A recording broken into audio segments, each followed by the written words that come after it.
Hi everyone, my name is Rachel. I'm 31 years old. For 8 years I was the backbone of Harrison Technologies. Not officially. Not in any title that appeared on business cards or conference room nameplates. But every major client knew my direct line.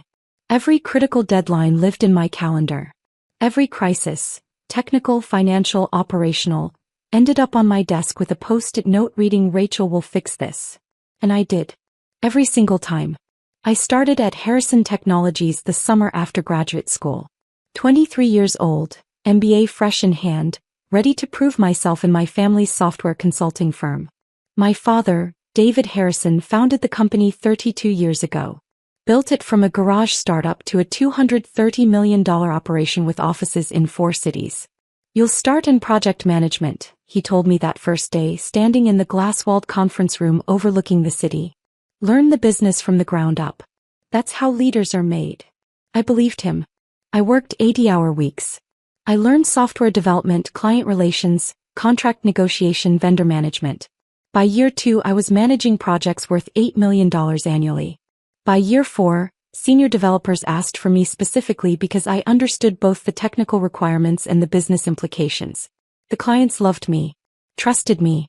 When Meridian Industries, our largest client at $50 million annually, had a catastrophic system failure 3 years ago, they called my cell at 2 a.m. Not the CEO. Not the CTO. Me. I assembled a team. Worked 72 hours straight. We rebuilt their entire infrastructure, implemented redundancies, delivered them operational 3 days ahead of the emergency timeline. Their COO sent a handwritten letter. "Rachel Harrison saved our company. We are forever grateful." At the company celebration dinner, my father toasted the Harrison Technologies team for their collective excellence. My name wasn't mentioned. My cousin, Brandon, 29 and recently returned from his 3rd startup failure, stood beside my father and smiled like he'd contributed something beyond showing up. Brandon was my uncle's son. Charming, photogenic, good at golf and client dinners.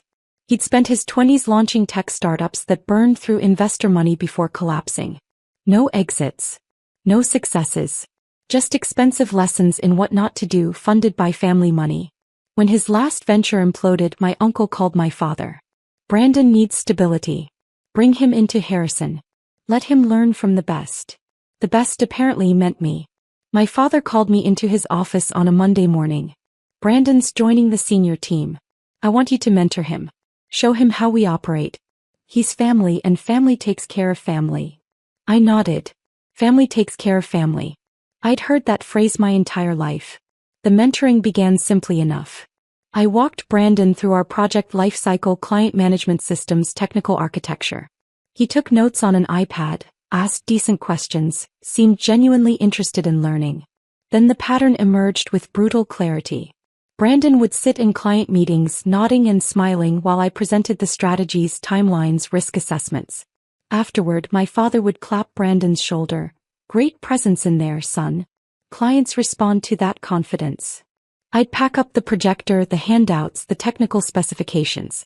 Drive back to the office. Implement everything we'd discussed while Brandon played foosball in the break room.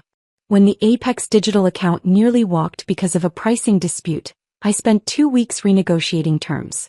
Created a custom package that saved them $2.3 million over 3 years while maintaining our profit margins. The client was ecstatic. Signed a 5-year extension worth $15 million.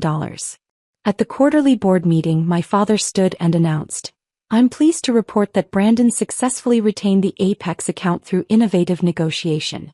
This is the kind of strategic thinking that will drive Harrison Technologies forward."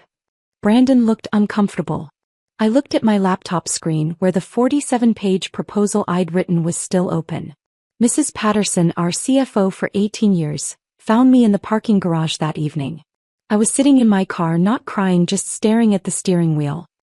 "He knows," she said through my open window. "David knows you saved Apex. The whole executive team knows." "Then why does Brandon get credit?" "Because acknowledging your work means acknowledging he's grooming the wrong person for succession." She squeezed my shoulder through the window. "You're not invisible, Rachel. You're essential. That's different. And eventually, essential people get tired of being treated as expendable." The invisible labor continued for 8 years. I mentored Brandon. Showed him how to read technical documentation, manage difficult clients, negotiate contracts, handle vendor relationships. He learned slowly how to look competent in presentations. He never learned how to do the actual strategic work. When clients called with emergencies, they called me. When proposals needed final review at midnight, I did it. When the board requested financial projections, I built the models, then watched Brandon present them to applause. My father created a new role for Brandon in year 5. Executive Vice President of Strategic Growth. Corner office with a view. $250,000 salary. Company car. Business cards printed on heavy cardstock that probably cost more than my monthly rent. I was still Senior Project Director, at $145,000, in an interior office next to the server room where the ventilation system hummed constantly. "You're doing critical work," my father said when I asked about my own advancement. "Client-facing work. The operational foundation of this company." "I've been here 8 years, I said carefully. "I manage accounts worth $87 million. I've never lost a client.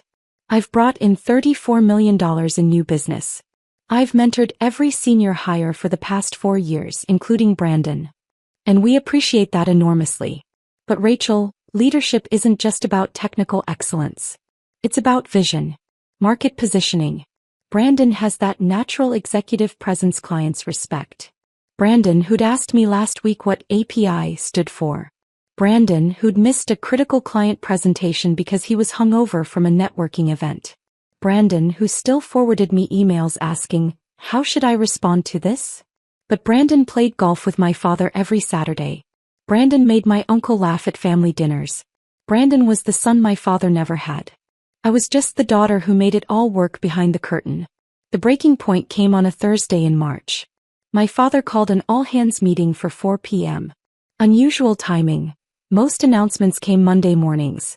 I assumed it was about the Meridian contract renewal I'd been negotiating. We just finalized terms. $65 million over 4 years, up from their current $50 million. The largest single contract in company history. The main floor filled with employees. 143 people from senior architects to junior developers. My father stood at the center with Brandon beside him, wearing a navy suit I recognized from the shopping trip where I'd helped him pick professional attire.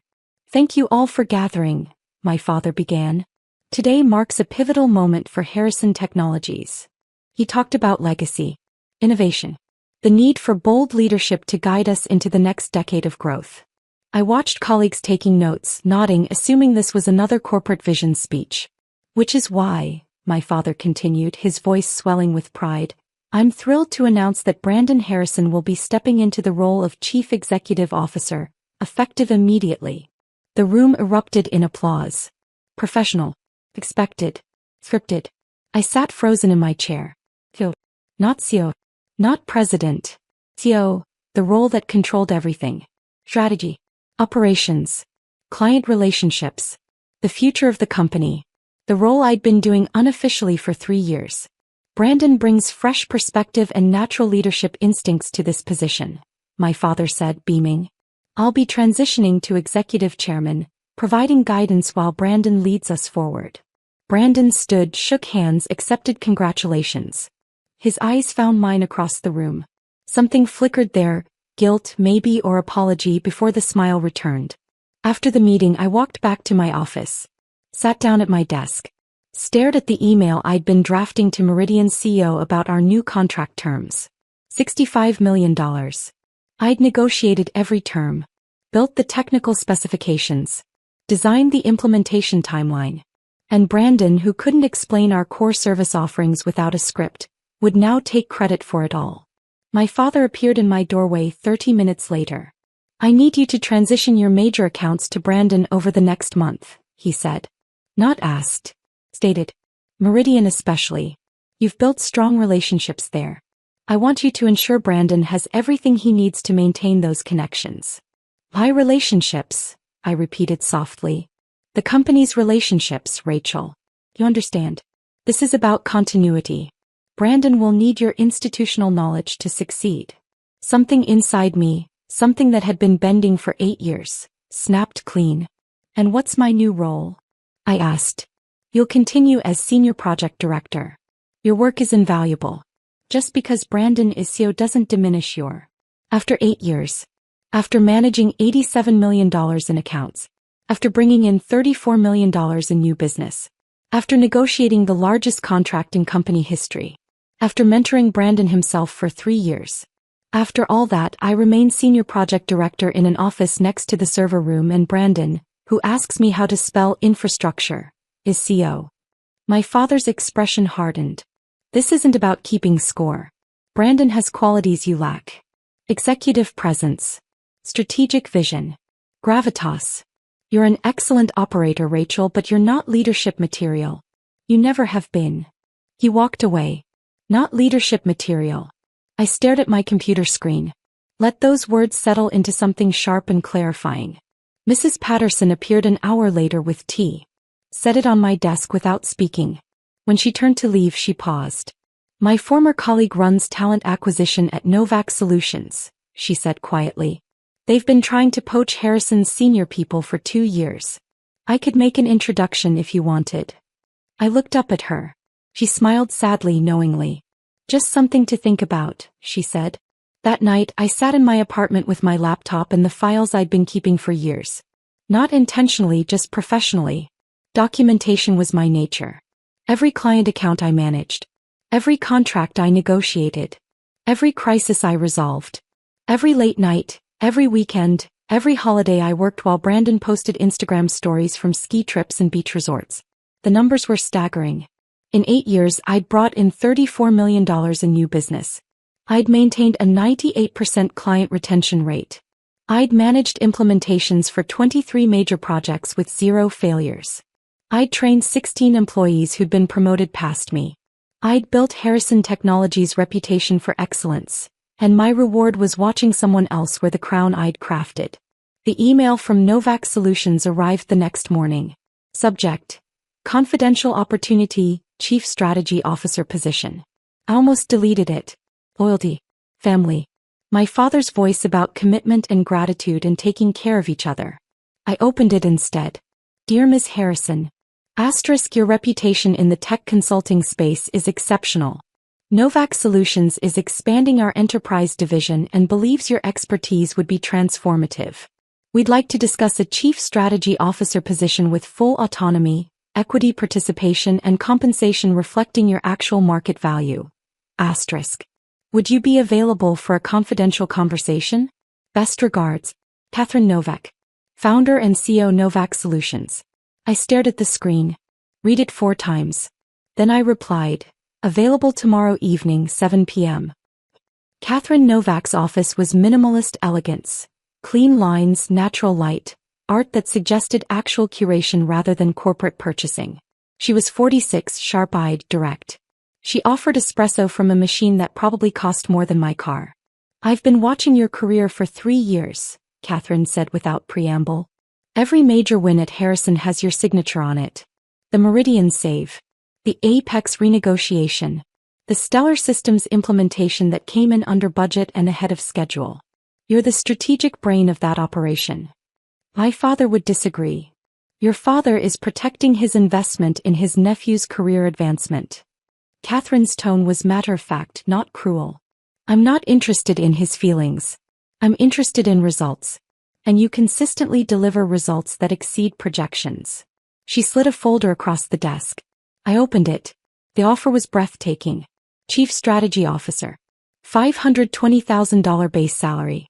Performance bonuses up to $200,000 annually.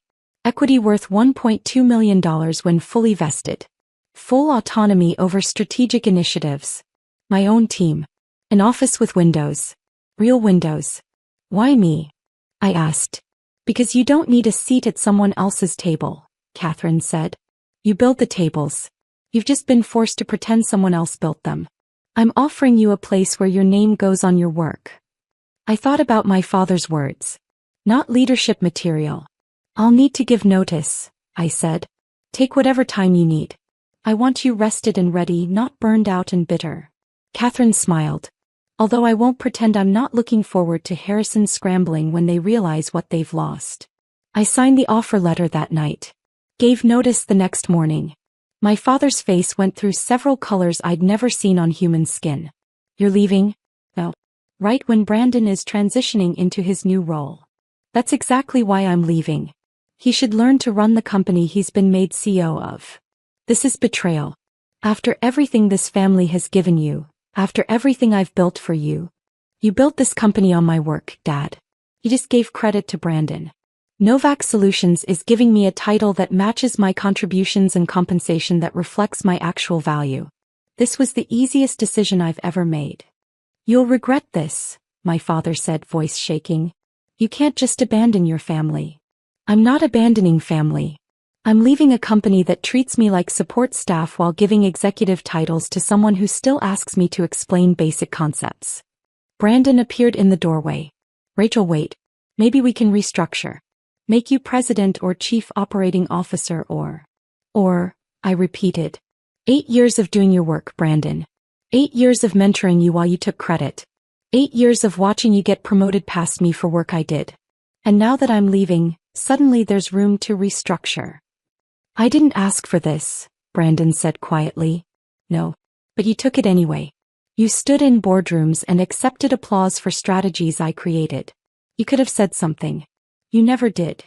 I picked up the box with my desk belongings, not much after 8 years. A plant Mrs. Patterson had given me. Photos from client events where I was always in the background. The handwritten note from Meridian thanking me for saving their company. Mrs. Patterson met me in the lobby. Pressed an envelope into my hands.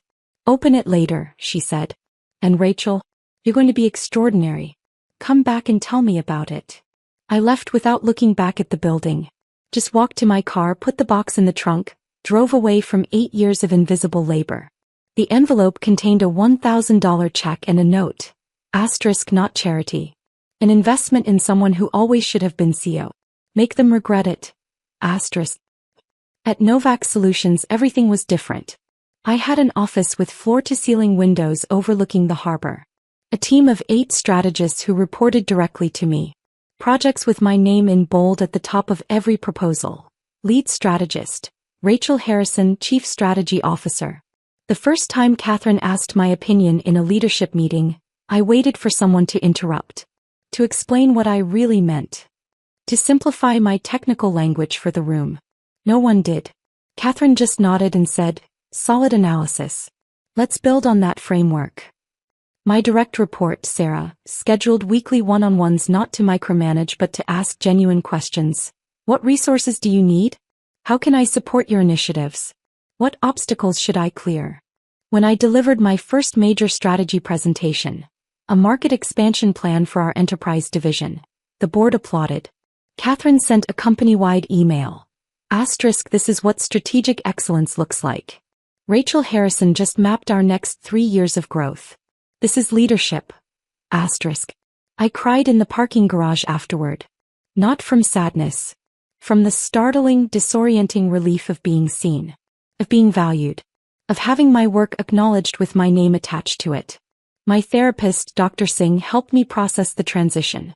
You're grieving, she said during our second session. Not the job. The relationship with your father that you wanted but never had. He's called 23 times, I said. I haven't answered. That's boundary setting. How does it feel? Terrifying. But also peaceful. Both can coexist. Dr. Singh handed me a worksheet on boundary scripts. Remember, no is a complete sentence. You don't owe explanations for protecting your well-being. The evidence folder helped. I'd kept everything, emails, project documentation, client testimonials, my personal spreadsheet tracking 8 years of contributions. Every time doubt crept in. Asterisk, maybe I'm being selfish, maybe I should have stayed, maybe he was right about me not being leadership material. Asterisk. I opened that folder. The data said, asterisk, you were always a leader. He just refused to see it. Asterisk. 2 months into my role at Novak, the earthquake hit Harrison Technologies. It started with Meridian Industries. Their CEO James Whitfield called me directly. My personal cell. The number I'd given him 3 years ago during the infrastructure crisis, with instructions to call anytime, day or night. Rachel, I need to talk to you about something sensitive. Of course, James. What's happening? We finalized the contract renewal with Harrison last month. $65 million over 4 years. You negotiated every term, designed the implementation plan. Now we're dealing with Brandon and... He paused. Rachel, he doesn't understand our technical requirements. He can't answer basic questions about the architecture you designed. We've tried to work with him, but after 3 meetings where he promised to get back to us on fundamental details, we're concerned. I'm sorry you're experiencing that, I said carefully. I'm calling because Meridian wants to move our account to Novak Solutions. You're there. We don't want Harrison Technologies. We want you. You've always been our real partner. We're just following the expertise. I thought about loyalty, family, the right thing to do. Then I thought about 8 years of invisible labor and my father calling me not leadership material. Let me connect you with Catherine Novak, our CEO. We'd be honored to work with Meridian. The meeting happened 48 hours later. Catherine, James Whitfield, Meridian's CTO, their CFO, and me. We spent 3 hours reviewing their needs. I presented the implementation framework I'd already designed, the one Brandon couldn't explain to them. This is exactly what we need, James said. The expertise, the attention to detail, the strategic thinking. This is what we thought we were getting from Harrison. He looked at me directly. Rachel, you saved our company 3 years ago. You've guided every major technology decision since then. We want to continue that partnership. But we want it official. We want it with you where you're actually valued. Meridian signed with Novak the following week. $65 million over 4 years. The largest contract in Novak Solutions history. Catherine promoted me to Executive Vice President of Strategic Accounts on the spot.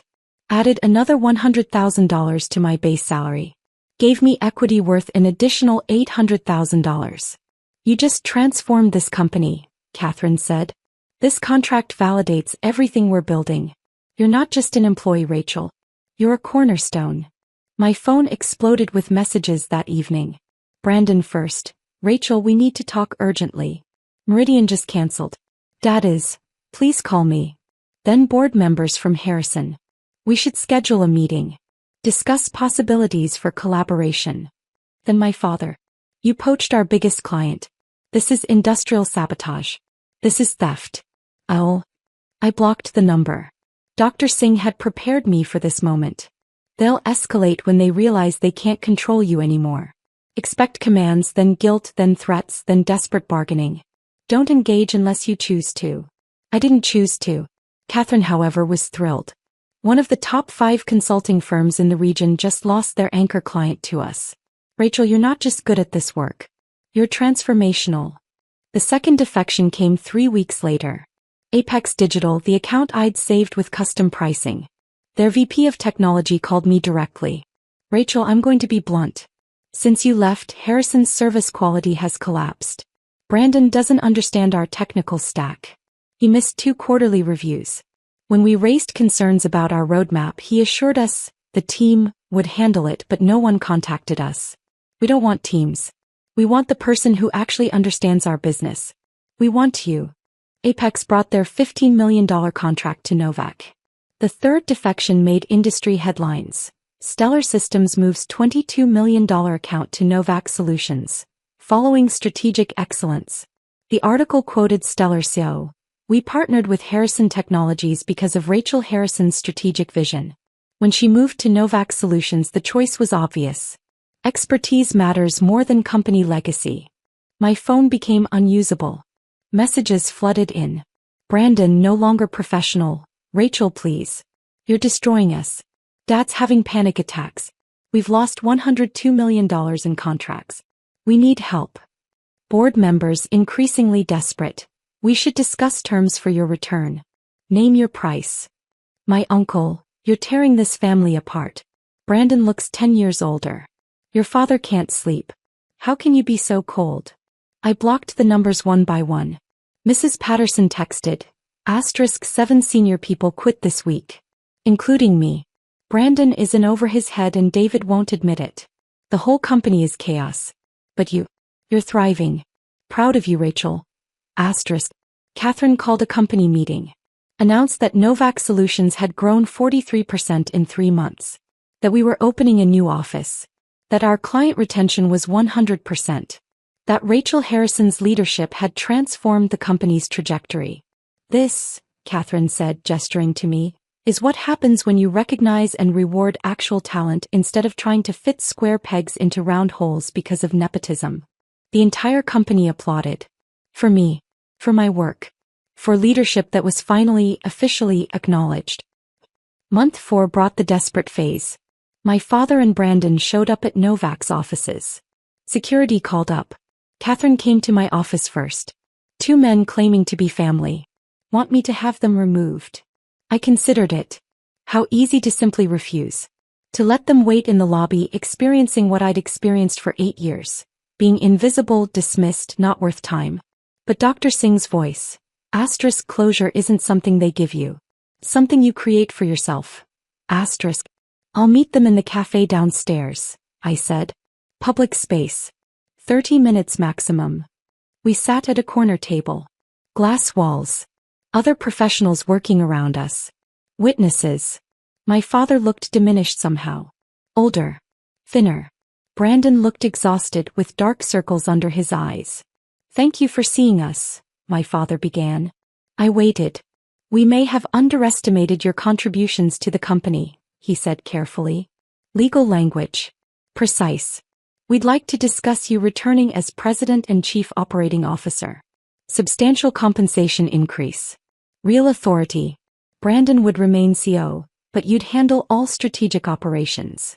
What's substantial? I asked. $350,000 base. Plus performance bonuses. Plus equity. I almost laughed. $350,000. Novak pays me $620,000 base. I have equity worth $2 million. I have a team that respects me. I have a CEO who values my input. I have clients who followed me because they trust my expertise. Why would I take a massive pay cut to return to a company where I'd still report to someone who doesn't understand basic technical concepts? I was wrong, my father said quietly. About the leadership material comment. I see now that you were leading all along. Brandon needed the opportunity. He needed to prove himself. And I didn't need opportunities. I didn't need anyone to believe in me. Silence. You built a company that couldn't function without the person you refused to acknowledge, I said evenly. That's not my failure, Dad. That's yours. Brandon spoke for the first time. I told Dad you should have been CEO. I said it after the announcement. But he insisted I was ready and I wanted to believe him. I wanted to prove I could do it. I know, I said. And I did. Brandon wasn't malicious. Just weak. Just willing to accept what he hadn't earned because it was easier than confrontation. But you took the position anyway. You stood in meetings and accepted praise for work I did. You could have insisted I be promoted alongside you. You didn't. We're losing everything, my father said, voice cracking. We've lost $102 million in contracts. 30% of our staff. Investors are pulling funding. If we don't turn this around in 45 days, we're filing bankruptcy. Then hire a qualified strategist. There are excellent ones in the market. Rachel, please. My father's composure broke. I'm asking you to save the company. I'm asking you to come back. To help us survive. I looked at him. This man who'd built a company but refused to see the daughter who'd sustained it. Who'd handed my cousin an executive title for work I'd done. Who'd called me not leadership material while I operated at an executive level for years. You had 8 years to ask for my help while valuing it, I said softly. You used those years to tell me I wasn't enough. That Brandon was better. That executive presence mattered more than actual results. I believed you until I found a company that judged me on merit.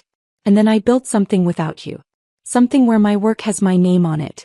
Where my success is acknowledged. Where I'm not invisible. So you're just going to let everything we built collapse? My father asked bitterly. We built? I looked at him steadily. The data shows I brought in $34 million over 8 years. I maintained 98% client retention. I managed 23 major implementations. I mentored your staff. I resolved every crisis. I negotiated every major contract. I held that company together while you gave Brandon credit for my achievements. I stood picking up my bag. What you built was a company dependent on labor you refused to credit. What I built is a career where my contributions are recognized and rewarded. We're both living with our choices. I walked away. Didn't look back. Through the glass wall I saw them sitting there. Father and son. Looking lost. The article appeared 5 weeks later. From shadow to spotlight.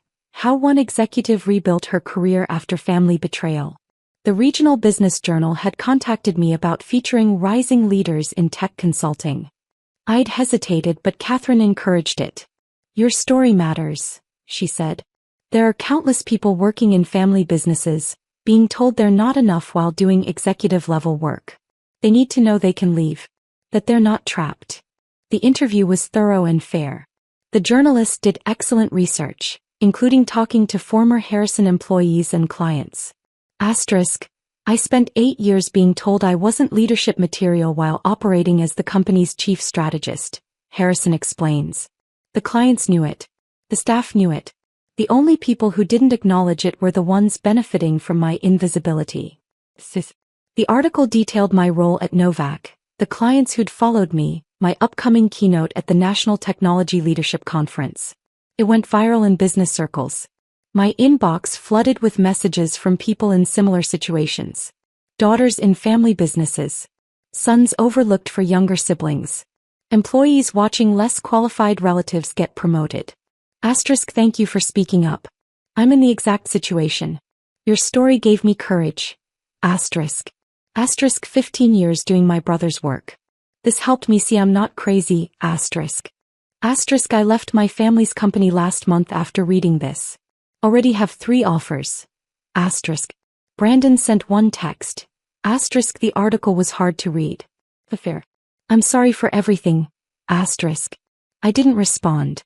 My father sent one final email. Asterisk, you've humiliated this family publicly. Made us look incompetent. Don't expect forgiveness. Asterisk. I replied, asterisk, I don't expect it. I don't need it. Asterisk. Then I blocked the address permanently. The bankruptcy filing was announced 6 weeks before the National Technology Leadership Conference. Harrison Technologies files Chapter 11. Regional tech firm crumbles after talent exodus.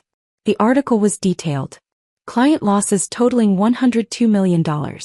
Staff departures, 43 employees in 4 months. Failed investor negotiations. The building lease terminated.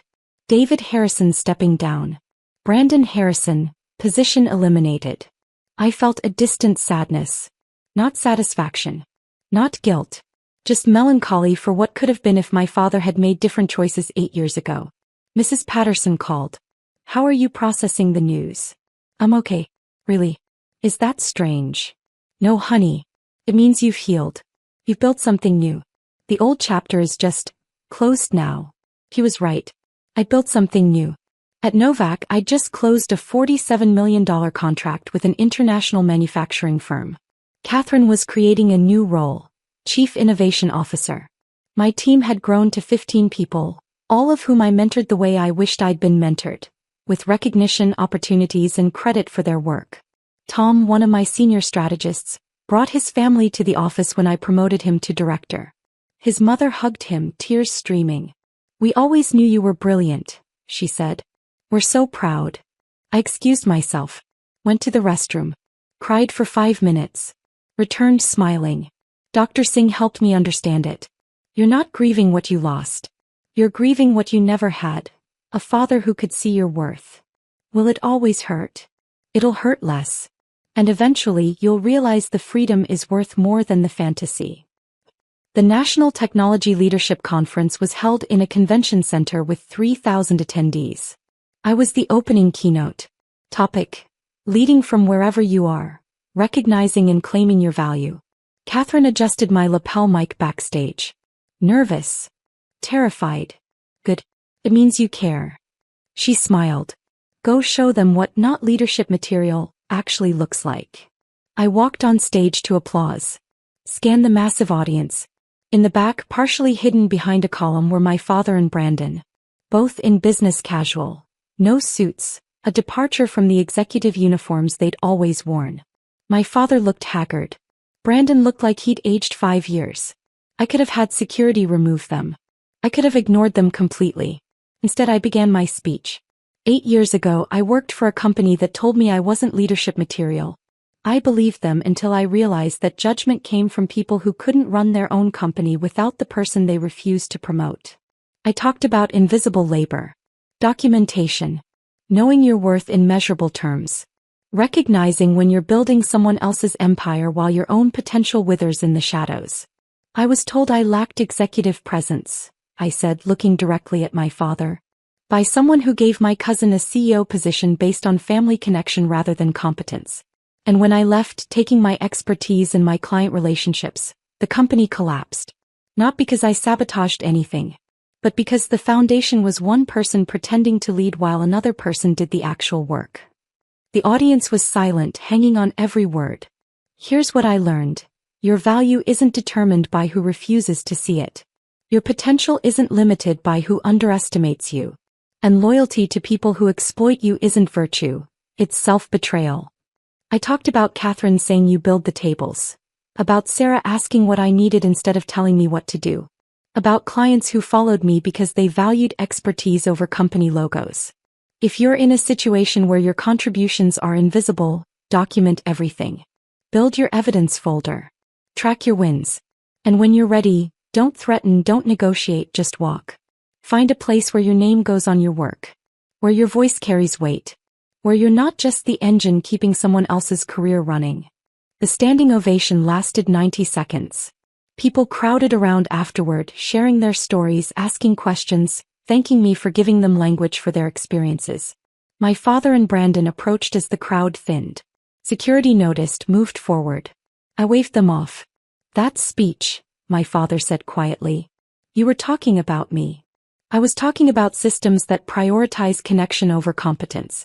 You were an example. I never realized how much of the company's success came from you. You didn't want to realize it, Dad. Acknowledgement would have meant admitting you'd promoted the wrong person. That family loyalty blinded you to merit. Brandon looked at his hands. For what it's worth, Rachel, everything you said was true. I wasn't ready. I'm in leadership training now. Starting over.